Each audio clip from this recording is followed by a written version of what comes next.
மீனும் மண்புழுவும். ஒரு ஆற்றில் சிறிய மீன் குஞ்சுகள் மகிழ்ச்சியாக அங்குமிங்கும் துள்ளி விளையாடிக் கொண்டிருந்தன. அந்த நேரத்தில் ஒரு மெல்லிய கயிற்றின் நுனியில் கட்டப்பட்டிருந்த ஒரு மண்புழு திடீரென நீரில் வந்து விழுந்தது.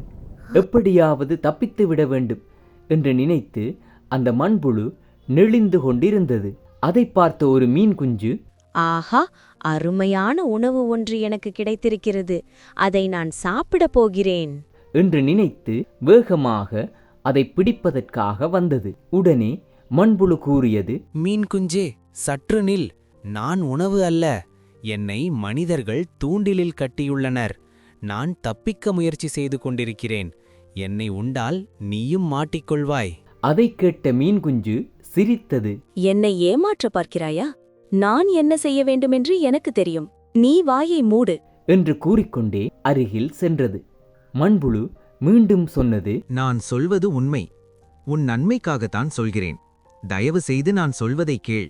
மீன் குஞ்சும் மண்புழுவும் பேசிக்கொண்டிருந்த அந்த சமயத்தில் மற்றொரு மீன் குஞ்சு, நீ பேசிக்கொண்டிரு, நான் சாப்பிடுகிறேன் லபக்கென்று மண்புழுவை கவ்வியது. அடுத்த நொடி ஐயோ, மாட்டிக்கொண்டேன், யாராவது காப்பாற்றுங்கள் என்று ஒரு சத்தம் மட்டும் கேட்டது. மற்ற மீன் குஞ்சுகளெல்லாம் அதிர்ச்சியுடன் பார்த்தன. அந்த மண்புழு கூறியது உண்மைதானென அப்போது மீன் குஞ்சு உணர்ந்தது. நம்மை விட சிறியவனின் அறிவுரையை கேட்க வேண்டாம் என்று நினைத்தோம். இறுதியில் அவன் கூறியது சரியாகிவிட்டதே என்று மீன் குஞ்சுகள் வருத்தப்பட்டன. அன்று முதல் எல்லா மீன் குஞ்சுகளும் அவசரப்படாமல் நிதானமாக செயற்பட வேண்டுமென தீர்மானித்தன.